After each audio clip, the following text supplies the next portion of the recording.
Bismillahirrahmanirrahim. Iqra bismi rabbikal ladzi khalaq. Berkata Al-Hafidz Ibnu Katsir rahimahullah, Bismillahirrahmanirrahim, dengan menyebut nama Allah yang Maha Pengasih lagi Maha Penyayang. Iqra bismi rabbikal ladzi khalaq. Ya, baca dengan menyebut nama Tuhanmu yang mana Allah Subhanahu wa taala yang telah menciptakan kita semuanya. Al-Hafidz Ibnu Katsir menyebutkan wa hiya awwalu syai'in nazala minal Qur'an. Iqra bismi rabbikal ladzi khalaq. Baca dengan menyebut nama Tuhanmu yang telah menciptakan segala sesuatu. Berkata Imam Ahmad rahimahullah bahwasanya awwalu ma budi'a bihi Rasulullah sallallahu alaihi wasallam min al-wahyi ar-ru'ya shadiqah fi an-nawmi. Hal yang pertama sekali, yang start pertama sekali Nabi sallallahu alaihi wasallam diberikan wahyu itu adalah mimpi yang benar. Jadi para hadis berhadapan kalau dalam Al-Quran yang pertama sekali diturunkan kepada Nabi adalah Iqra bismi rabbikal ladzi khalaq. Kemudian Iqra itu pula yang dijadikan pendalilan oleh sebagian para ulama bahwasanya Rasulullah diangkat menjadi seorang nabi. Jadi Nabi itu Muhammad SAW itu tidak langsung menjadi Rasul, tapi satu step dulu beliau menjadi seorang nabi dengan Iqra. Kemudian nanti menjadi seorang Rasul tak kala Allah turunkan ayat yang kedua, ya ayyuhal muddatsir. Walaupun terdapat perbedaan pendapat di kalangan para ulama, apakah yang pertama sekali turun kepada Rasulullah itu Iqra atau ada ayat-ayat yang lain. Dan ini biasa. Walaupun kebanyakan yang bahkan disebut ijma' oleh sebagian para ulama bahwa yang pertama sekali turun itu adalah Al-Alaq. Tapi ada juga pendapat yang lain mengatakan ayat-ayat yang lainnya. Ini yang terakhir disebutkan qul atlu ma harrama rabbukum 'alaikum ya ila akhir al-ayat. Maka disebutkan oleh Imam Ahmad rahimahullah ya bahwasanya yang pertama sekali dari hal yang diturunkan kepada Nabi Muhammad dan itu termasuk dari bagian wahyu adalah mimpi yang benar. Wa kana la yara ru'ya illa ja'at mithla falaq subh.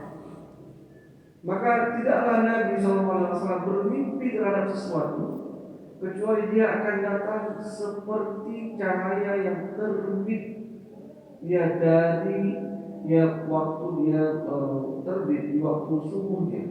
Jadi bisa dibayangkan perhatian bahwa cahayanya terang menerangi kegelapan.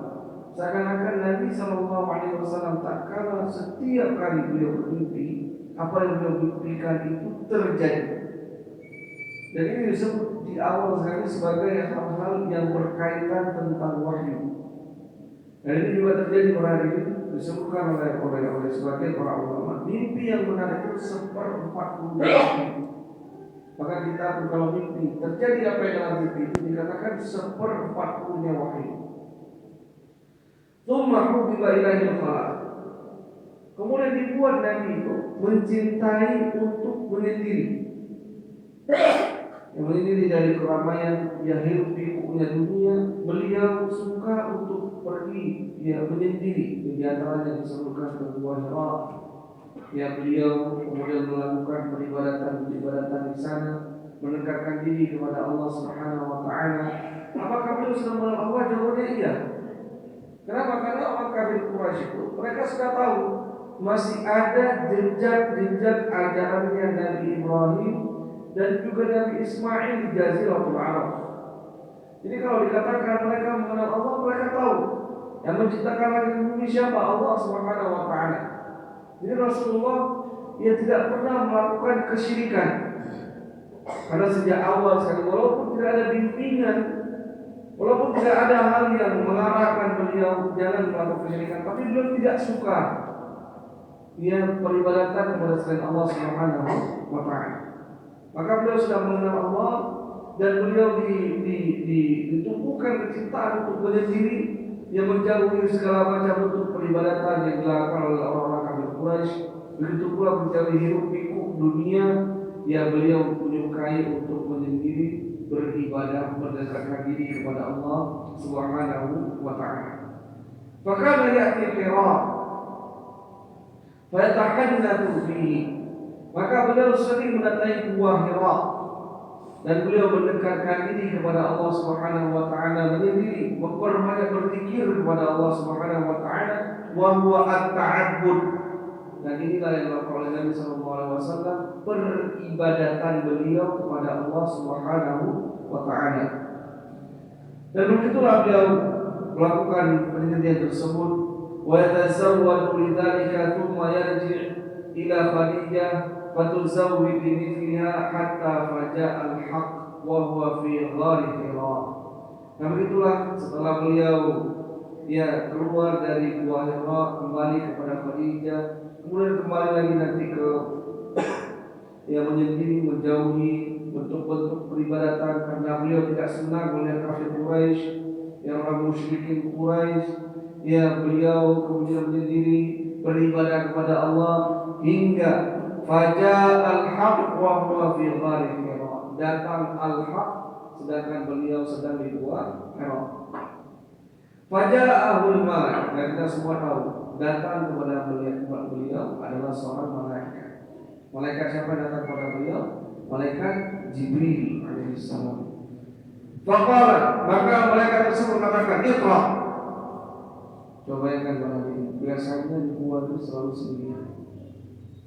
Yang ketiga saja dalam gua itu, tidak ada jejak orang masuk. Yang kita melihat ada sesosok makhluk, dan memang para malaikat itu bisa berubah-ubah. Terkadang malaikat itu berubah. Maka disebutkan ada seorang sahabat yang bernama Adiyah. Adiyah itu di antara orang-orang yang para malaikat terkadang berubah mirip dengan beliau ini. Yang malaikat bisa berubah, yang bisa membuat bentuk mereka sebagaimana manusia, seperti yang datang dari hadis Umar, "Zata yawmin ittala 'alaina rajulun syadidu bayadi thiyab, syadidu bayadi sya'b, la yura 'alaihi atharu safar, wa la ya'rifu minna." Kami sedang duduk, tiba-tiba datang seorang laki-laki, pakaiannya putih bersih. Jadi para malaikat pun berubah menggunakan pakaian-pakaian.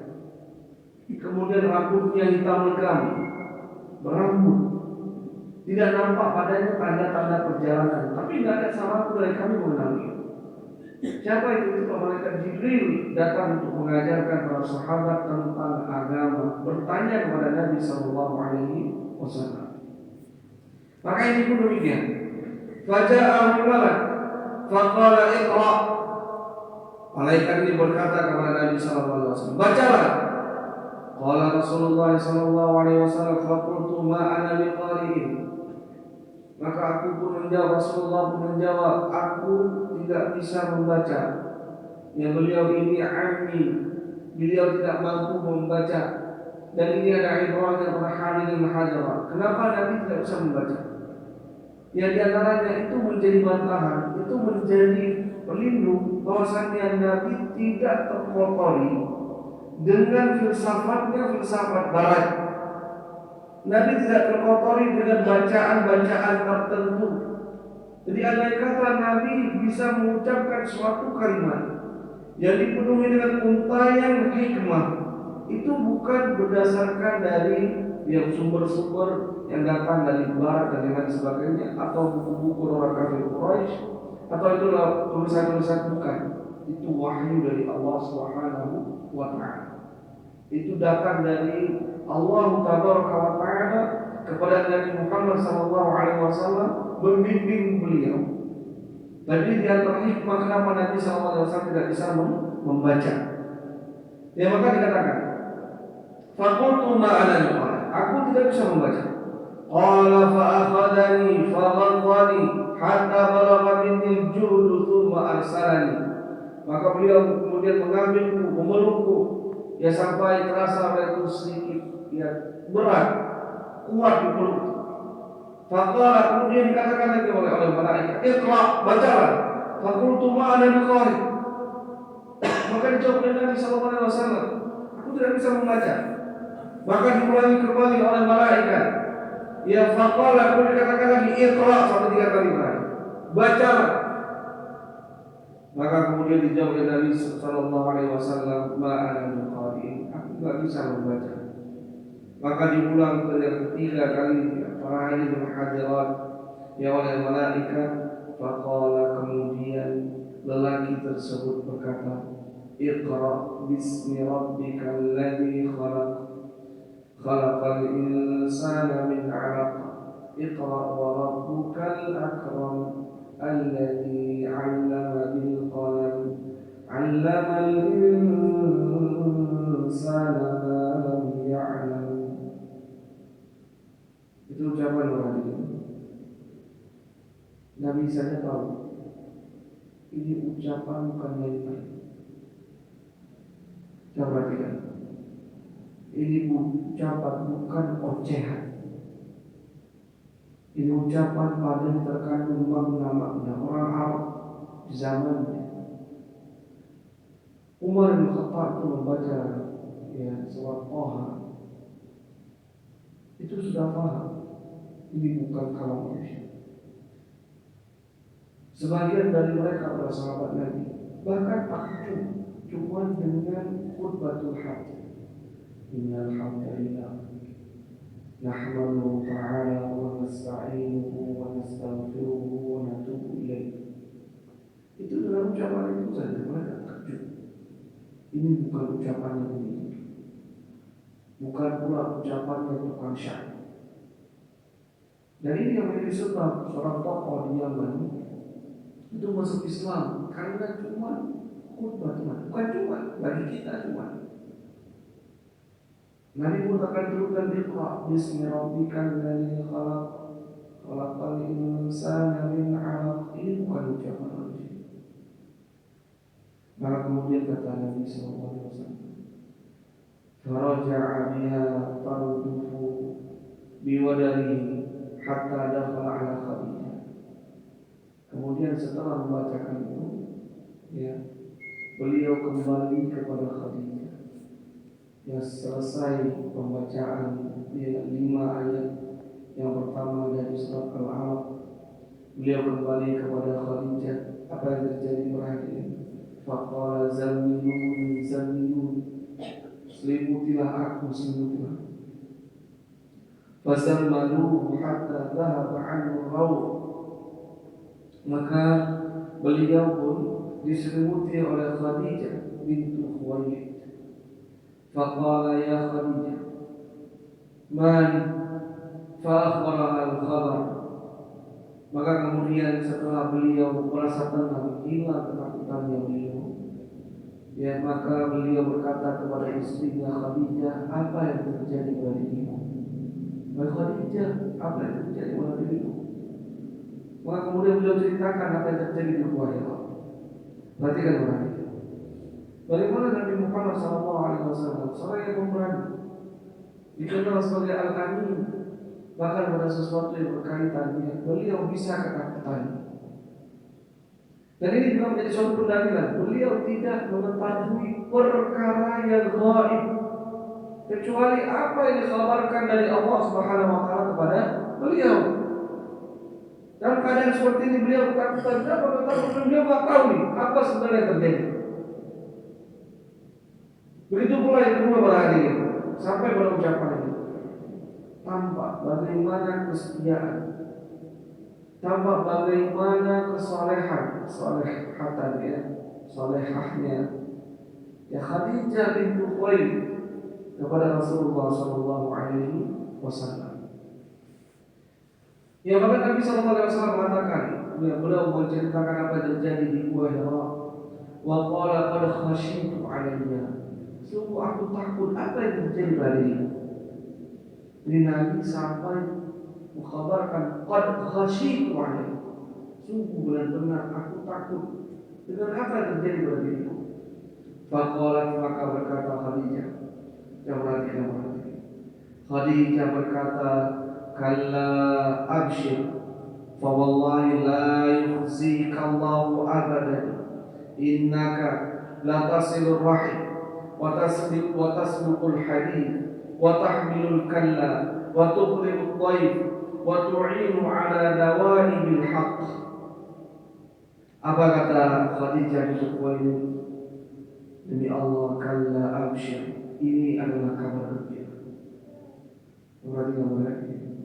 Wallahi, demi Allah, la yuzika Allahu abadan, Allah tidak akan menghinakan engkau selama-lamanya.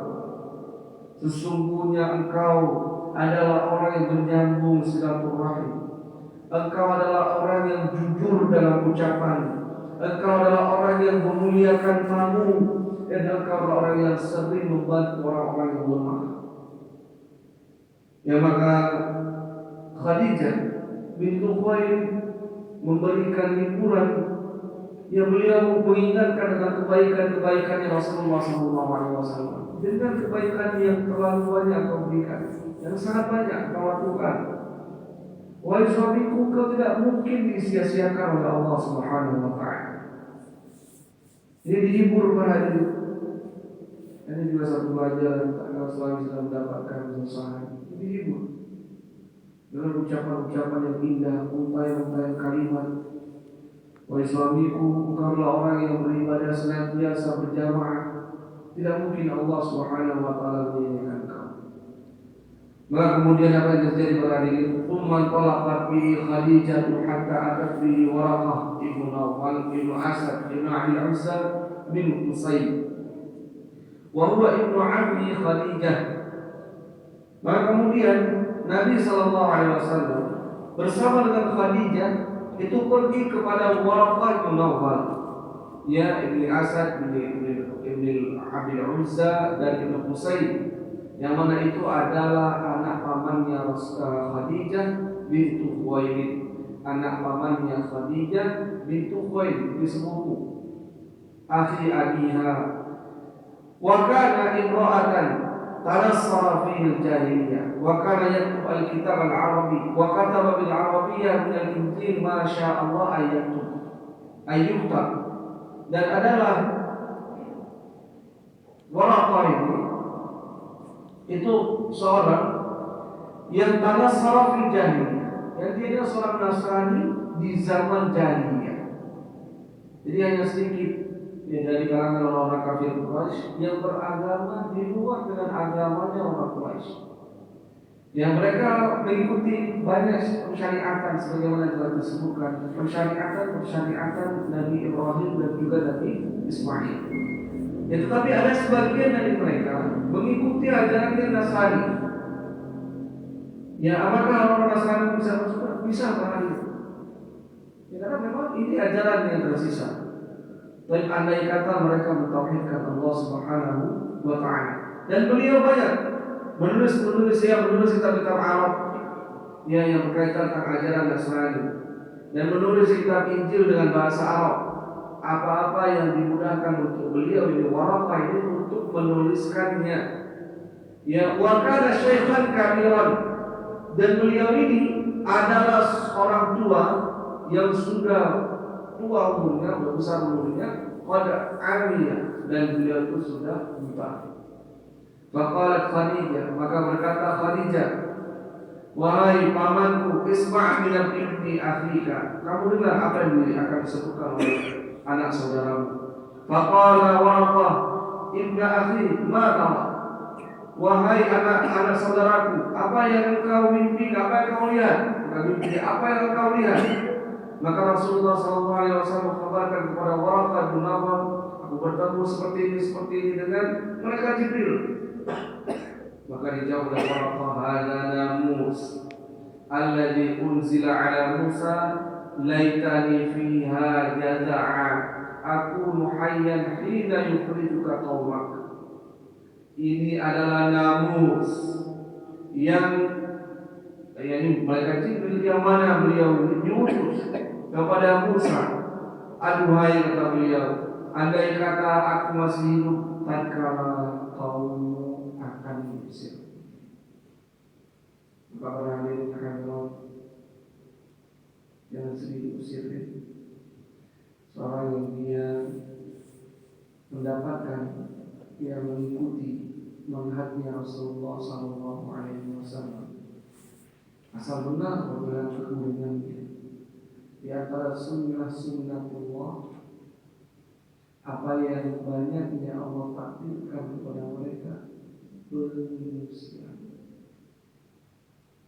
Sebagaimana Nabi SAW, bahkan walaupun belum Nabi itu diangkat menjadi Rasul, beliau sudah menemukan, ya aduhai, andai kata aku masih hidup, maka engkau diusir dari kamu. Maka Rasulullah merasa terlupakan. Di antara hikmahnya, Nabi tidak mengetahui perkara yang Allah. Beliau tanya, mereka akan mengusirku. Apakah mereka akan mengusirku? Ya maka berkata orang lam ya'ti rajulun qad bima ji'ta bihi illa udiya. Benar, tidaklah seorang laki-laki yang membawa sebagaimana yang engkau bawa, wahai anak saudaraku, kecuali dia akan diusir. Ini ucapan Allah. Tidak ada orang yang membawa sebagaimana yang dibawa oleh Rasulullah SAW. Padahal mengucapkan kebenaran, tapi dia akan mendapatkan pengusiran dari kaumnya. Baik para hadirin, al-khulasan, ya secara apa yang disebutkan oleh beliau di sini, itu semua menunjukkan bagaimana Rasulullah SAW mendapatkan ya awal wahyu dari Allah Subhanahu wa Ta'ala. Fa awwalu syai'in, maka ini dikatakan oleh Al-Hafidz Ibnu Katsir, fa awwalu syai'in nazala min al-Qur'an hadhihi al-ayatul karimah al-mubarakah wa hunna awwalu rahmatin rahimallahu bihil ibad wa awwalu ni'matin an'ama Allahu biha 'alaihim. Maka ini di antara awal yang Allah Subhanahu wa Ta'ala turunkan dari Al-Quran. Dan ayat ini, ayat yang mulia ini, yang dipenuhi dengan keberkahan ini, ya, disinilah ayat yang menjadi awal bentuk curahan limpahan kasih sayang Allah kepada hamba-hamba. Walillahi bahasanya berarti.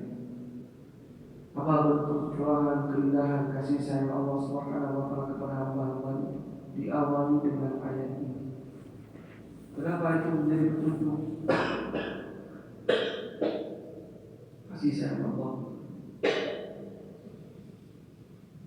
Karena dijadikan ayat ini sebagai petunjuk yang sebelumnya umat manusia itu seperti binatang. Tidak bedanya antara hewan-hewan dengan manusia. Di zaman itu jahiliyah, dalam keadaan tidak memakai pakaian, mereka tawaf di samping Ka'bah. Bisa bayangkan lagi, para wanita tidak diperbolehkan menggunakan penutup bagian atasnya. Mereka yang menutup bawahnya saja. Tawaf tidak pakai baju. Apa beda mereka dengan sapi? Sebagian mereka itu mencari pasangan hidup cuma dengan menaikkan bendera tanda bolehnya setiap laki-laki memasuki rumah tersebut untuk mendatangi seorang wanita. Apa bedanya mereka dengan sapi?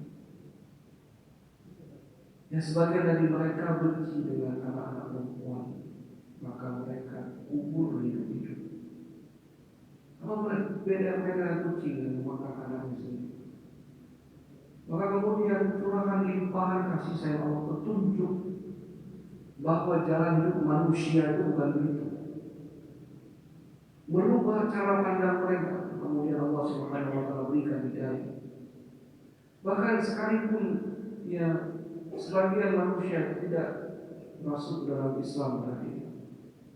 Orang kafir itu dengan betapa banyak ajaran Islam itu masuk dalam segi kehidupan mereka, merubah cara pandang mereka.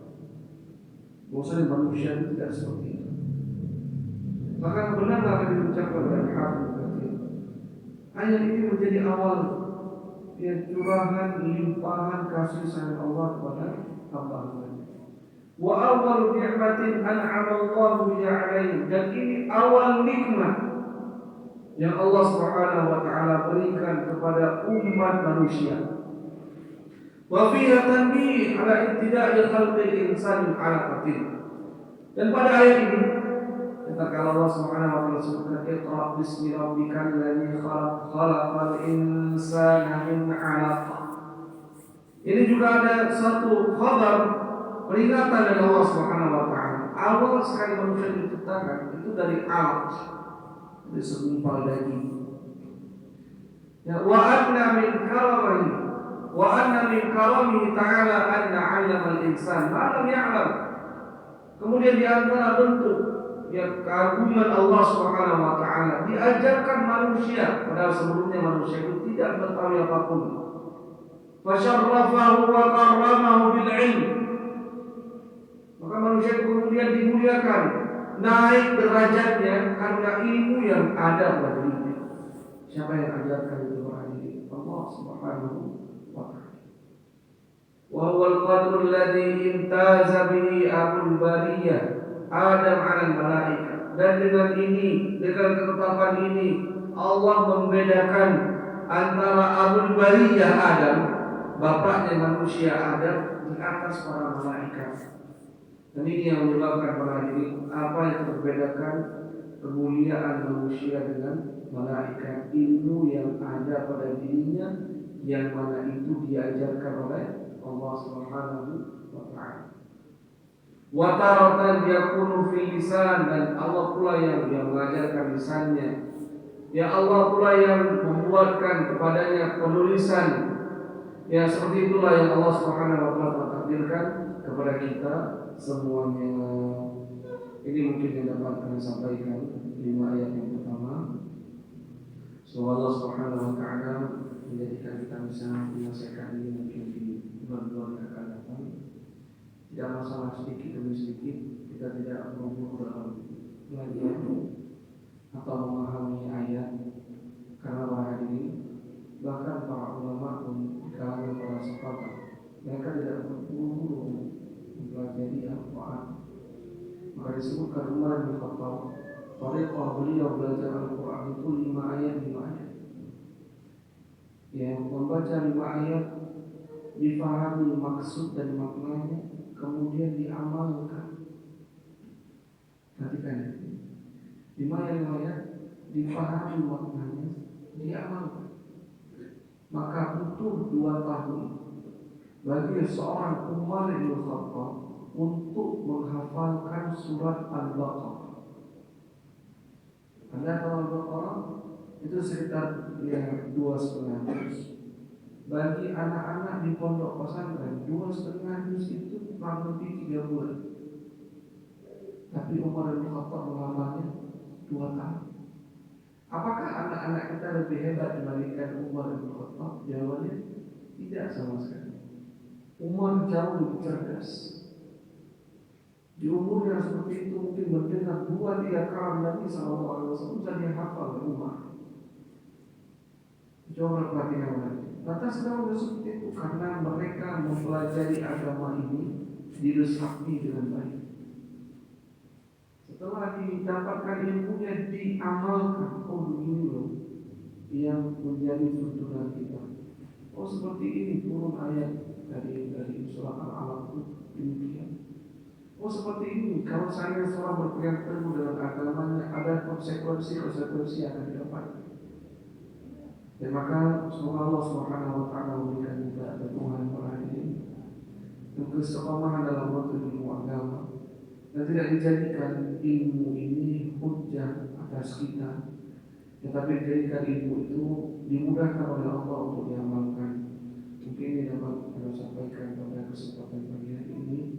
Lebih dan kurang mohon maaf. Kita tutup. Subhanakallahumma wa bihamdika, asyhadu an la ilaha illa anta, astaghfiruka wa atubu ilaik. Dakwah semampumu.